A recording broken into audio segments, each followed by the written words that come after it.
No, we need to edit that.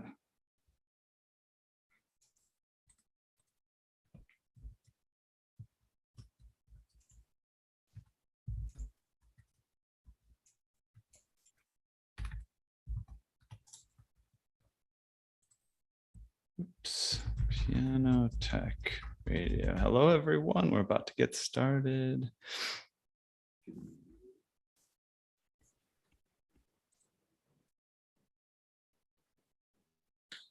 Okay. Got it. And let's let the people in. Let's see. Admit all. Rock and roll. We'll make you co-host. Hello, everyone. Great to see you. Welcome to Piano Tech Radio Hour. It's going to be another fun Saturday session. And we welcome you all on this fun, I guess, 4th of July weekend. Glad to have you joining us. We've won the competition with the barbecue right now, or maybe I wouldn't put it past some of you to have a barbecue rolling in the background while we're hanging out today. So I've had some fun. We're actually traveling. I was in New York last week, and I'm back again this week. This time a little bit more relaxing, just kind of hanging out, doing some house sitting for a friend. So it's been nice kind of hanging out in this New York, Brooklyn setting in the summertime. And hopefully we'll have a nice 4th as well. Okay, cool. Well, everyone's pretty much jumped in here. I'm going to get started. Morgan's getting his computer set up, but we'll get rolling. And I'll spotlight myself. We'll do our intro, and then we'll start chit-chatting about today's topics. So 1 minute, and I'll get rolling with that. So welcome to Piano Tech Radio Hour. We gather every Saturday to meet with and learn from most fascinating and knowledgeable folks in the piano world, including manufacturers, rebuilders, musicians, makers of other instruments, and more, and of course, piano techs. Our mutual goal is to become better at our craft, helping each other, and creating an ever more musical world together. Piano Tech Radio Hour is brought to you by Piano Technicians Masterclasses. It's an online learning resource that brings you cutting-edge instruction from piano industry masters without leaving your home. You can find out more at pianotechniciansmasterclass.com, and I think that'll be on our agenda, maybe even later today, Morgan, to get your official bio during these sessions. But I'll go back to my old standby. My co-host, recently added co-host in the past few weeks and months, is Morgan Cowell. He joins us from the good old center of this fine country on this 4th of July. He's in Nebraska. He's trained professionally on the coast in Boston at North Bennett Street School, and returned to his home area to build a fine little piano business there in Middle America. So a very piano technician thing to do. but yeah, so anyways, he's our co-host, and I'm Ethan Janney. I won't introduce myself. Most of you folks know who I am, but kind of the initiator of these projects and piano tech myself, as well as other interesting things. So Morgan and I had a little chat, and last week we talked about some interesting topics, and we had a rousing conversation. I mean, we had some things on the agenda. I think some of them will come back because we didn't fully cover them, but we ended up talking about a topic that we've talked about before, but from some different angles. We talked about pricing a little bit. We talked about it, though, from the perspective of kind of what's going on with the economy right now. I myself actually really am appreciative that we have this resource where we can come together and sort of talk about these common issues. I don't know if it's just my perspective. I think it's really it's a global thing.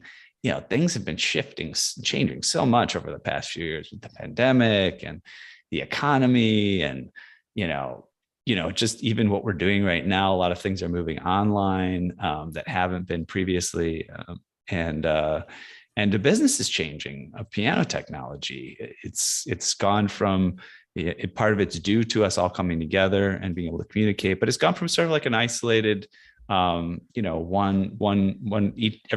person for themselves profession. People are coming together, they're building a little bit larger businesses, they're focusing a little bit more on the high end. So it's really good to have this resource where we can all kind of share our perspective and see what's going on.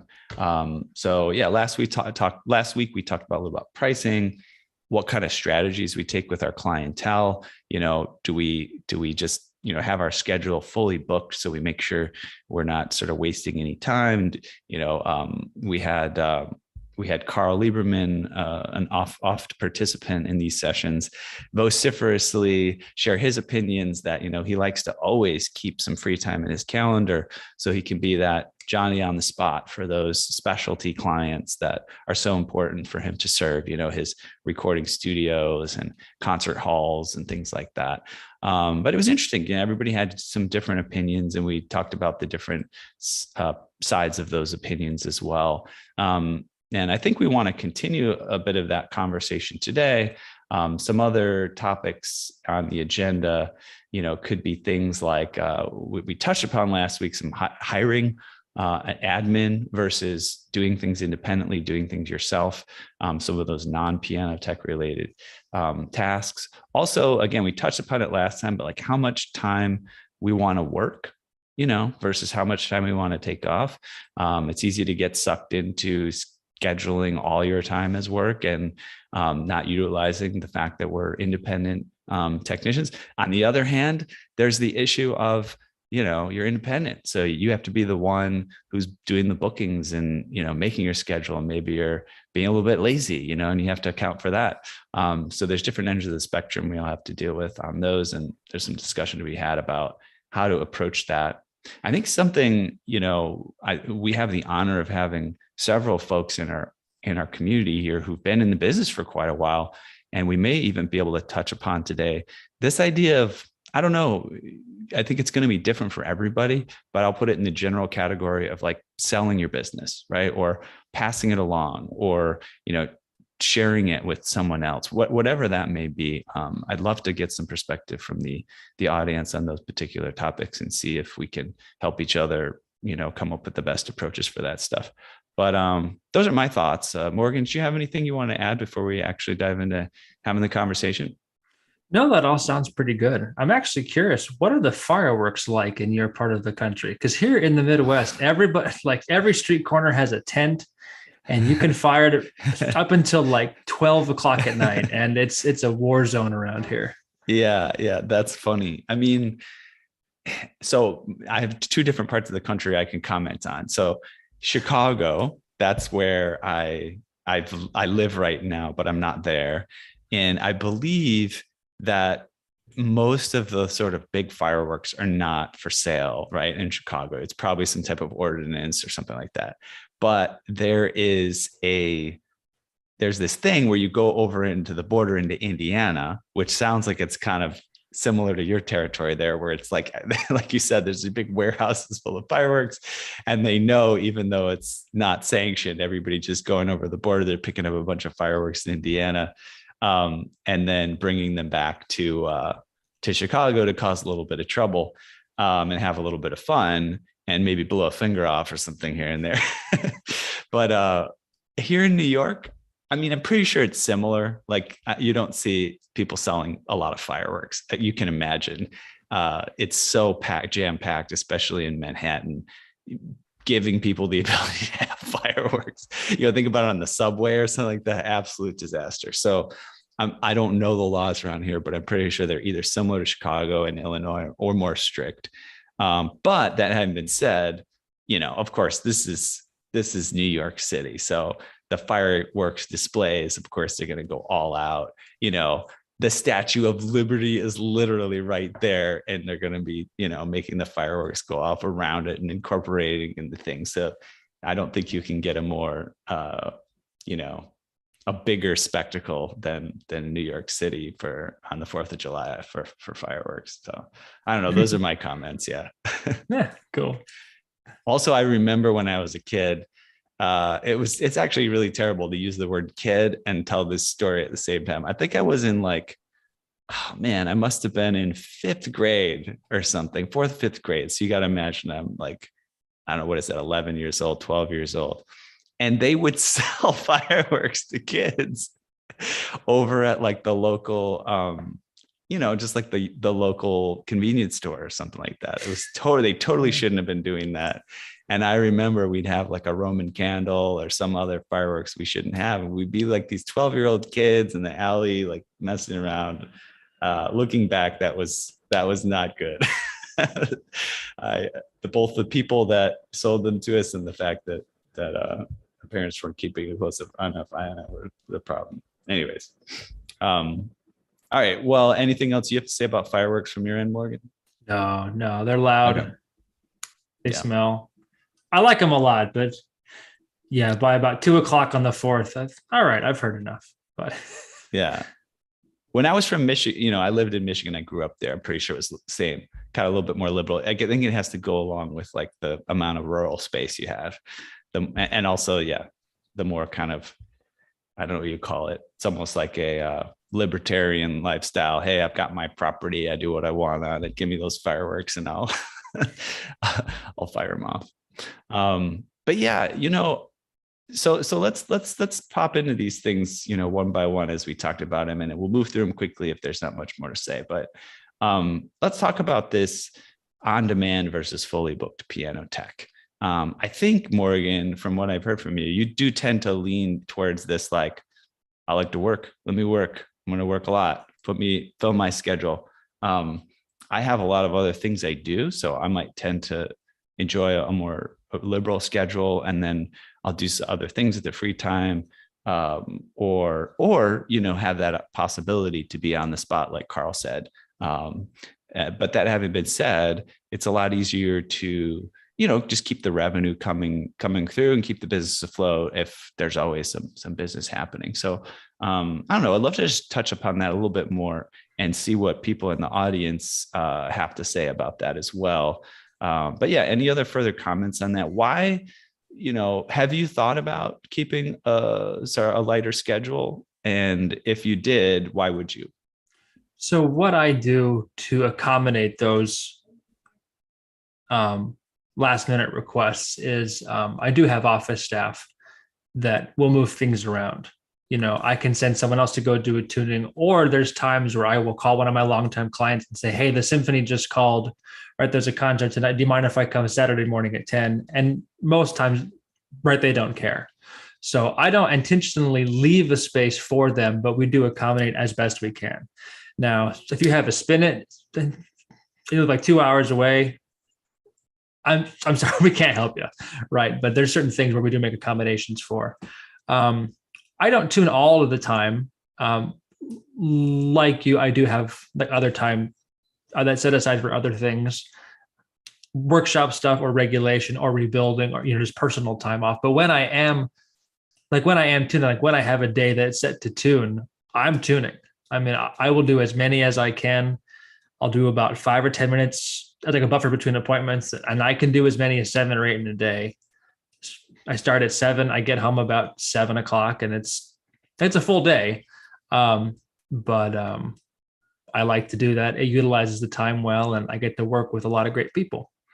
So now I'm curious, like in terms of the long term on that, like you've been doing that, trying to keep that probably gradually ramped up since you started. It might have been a little bit slower, but what has it been, like 7 or 8 years that you've been at it? Or Yep. So and that's been your attitude. You're growing the business, though. You're bringing other people on. Do you see yourself doing that, like the next 8 to 10 years, keeping that clip of doing be it tuning or shop work or whatever pretty consistently throughout the day, or do you see it changing? And part of the reason I ask is just for sheer reason of like repetitive strain injuries and stuff like that. I've heard some people I did a lot of, before I get the answer to the question, I'll tell why I asked that.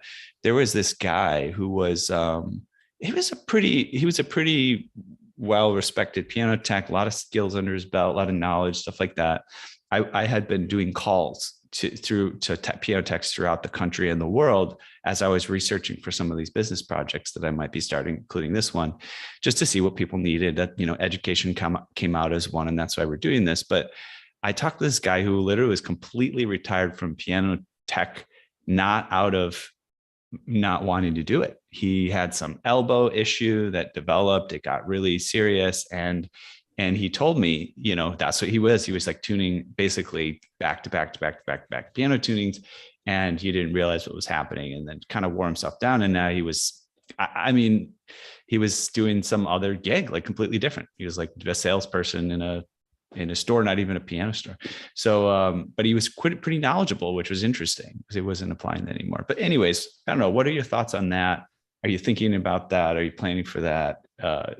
There's also just other protocols, stretching, like, keeping things, having ways of recover and rest and stuff. What are your thoughts? Sure. Yeah. In a month, say like August, it's not uncommon for me to do well over 100 tunings, sometimes pushing 200. And that's too much. That's not a sustainable path. That's not a good idea.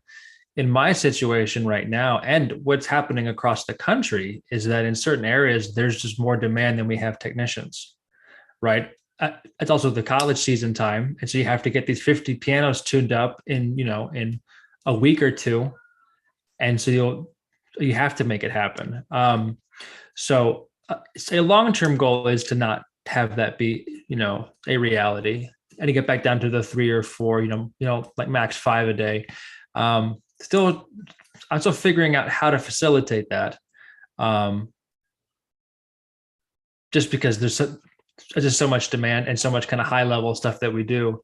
The same goes with the workshop kind of things. I think we have a waiting list for regulations right now. It's about 20 pianos long. So sure, I could take Saturday off, but I could also work and knock out most of a regulation, and that goes towards like vacations and retirement. So yeah, I'm still working on that balance. The economy is still kind of weird. It was weird during COVID. I mean, we went from having all this business to no business, and now it's picking back up again. So I'm hesitant to turn anything away. I just kind of like, with a personal kind of fear type thing. But yeah, I wouldn't say what I'm doing is necessarily healthy, but I am hiring people, trying to expand. So I'm working on becoming healthier, if that makes any sense. Yeah. No, I mean, it's good. And I think also, like, I remember when I first started tuning, I had a similar, I would just do as many, I would get the calls, I wouldn't turn anything down. Somebody would even say, yeah, I've been calling. I just called like 3 guys and they just said they didn't have time, but they want to tune a piano, and I'd be like, I'll take it, and I was doing a lot. And I think also that's just a thing too. Like when you're getting out and getting started, it's nice to kind of get some money in the bank and get the work and not turn it down. And also, a good heuristic for whether you have a good business is whether people are coming to you, right? If you have to go out there and sell yourself and you're hustling too hard to get people, maybe you're not in the right business. So yeah, you don't want to turn that down. You want to take advantage of it. And if the work is there, like you said, you expand your business in such a way that you can support that demand. Yeah, I think that's pretty great. So I'm going to actually create a couple polls because I'm wanting to ask people the questions, but I'm going to create it here on the back end. And maybe we can formulate them together so we get the right questions here. So I want to ask, how much do you tune? All right. And then I'm going to ask 2 questions. One is going to be, how many tunings do you do per week? Right. Let's ask that. And I guess I would say choice 1, maybe less than 5, right? Because most people are going to do at least that many.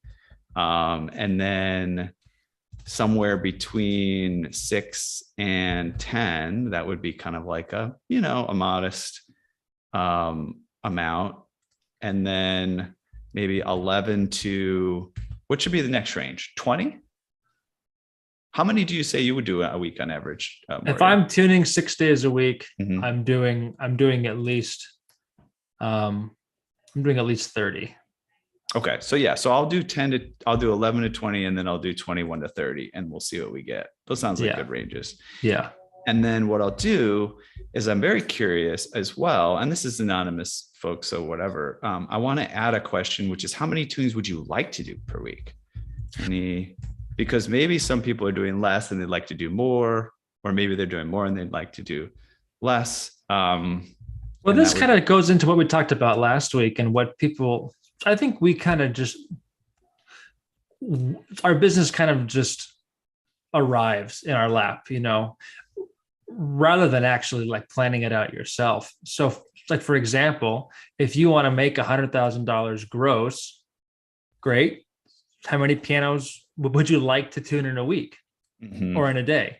Is it 8? Is it 4? Is it 2? Okay. So if you want to do like 2 pianos a day, which is kind of what Carl does, that would be about 9 or 10 pianos a week if you're working 5 days. And if you work for 50 weeks out of the year, that's what, 500 tunings? Okay. So if you charge 200 a tuning, that's your number, right? Doing 2 pianos a day, assuming you could be full. Right.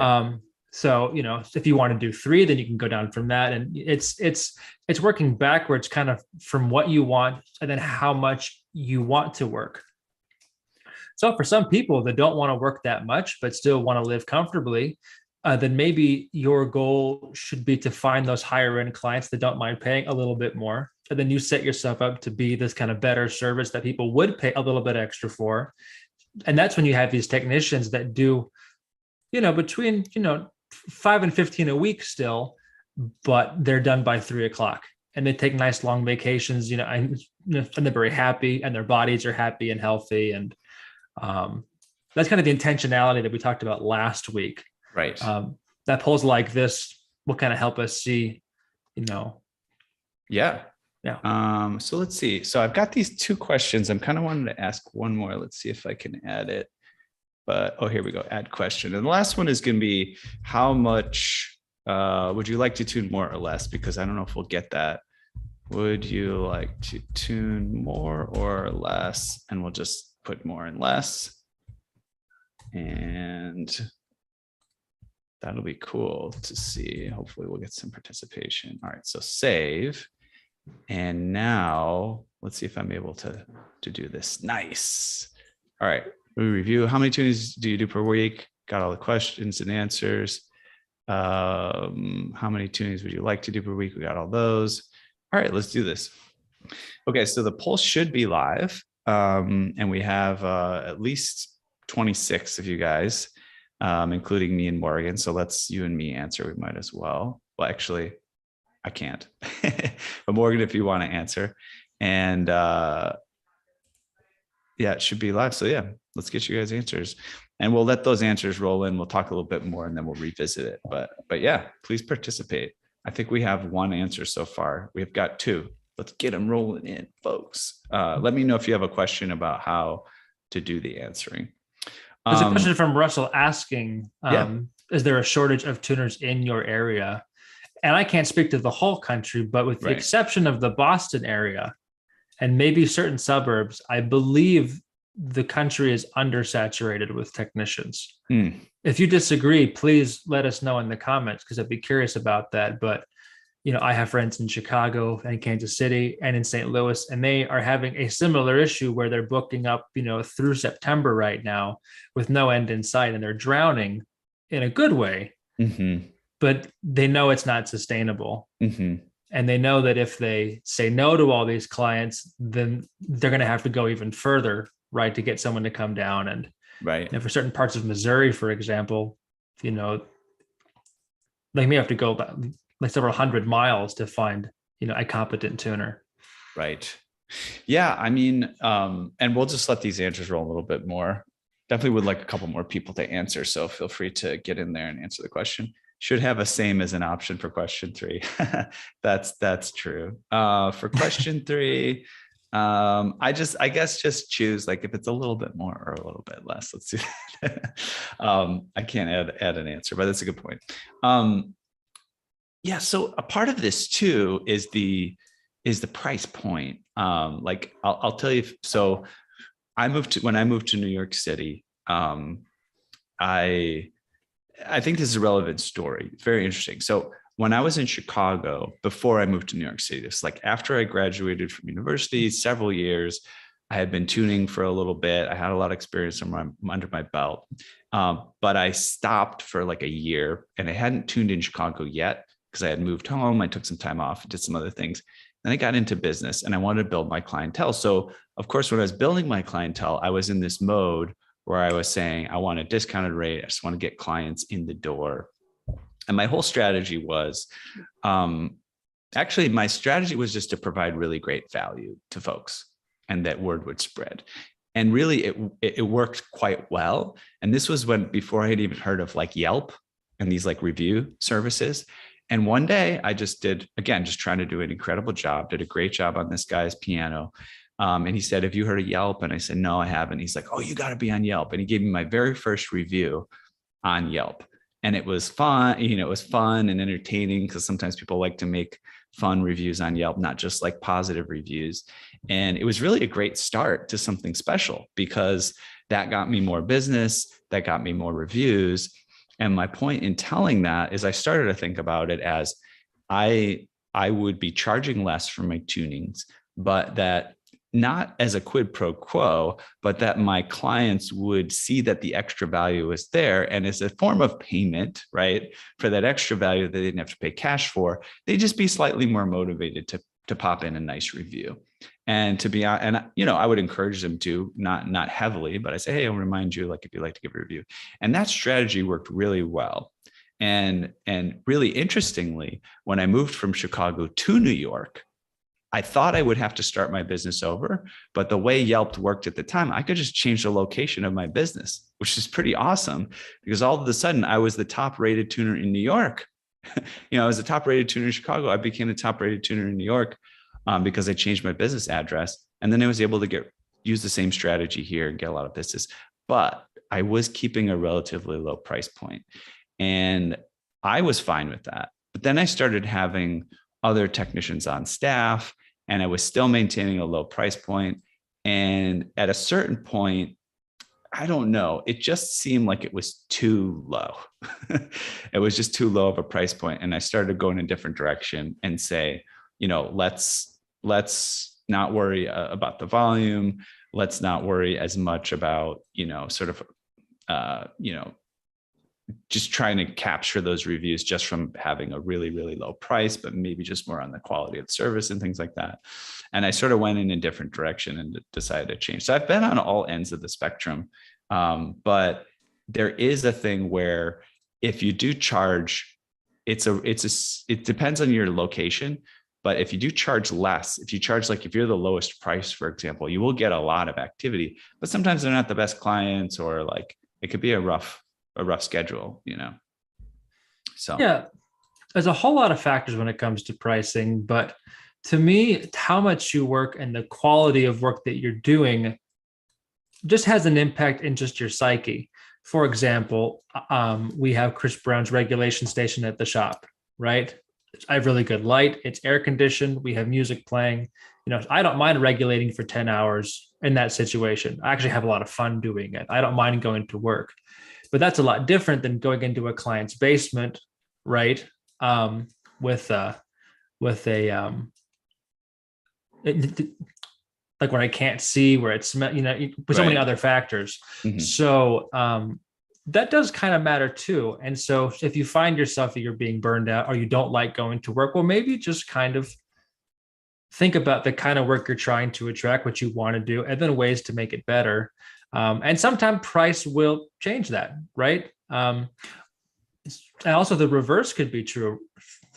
Like if you're doing like way too much concert work and that's too stressful for you, well, just kind of back down your price, and anyways, it's there's enough work out right now that we can kind of pick and choose what we want to do and how we want to do it.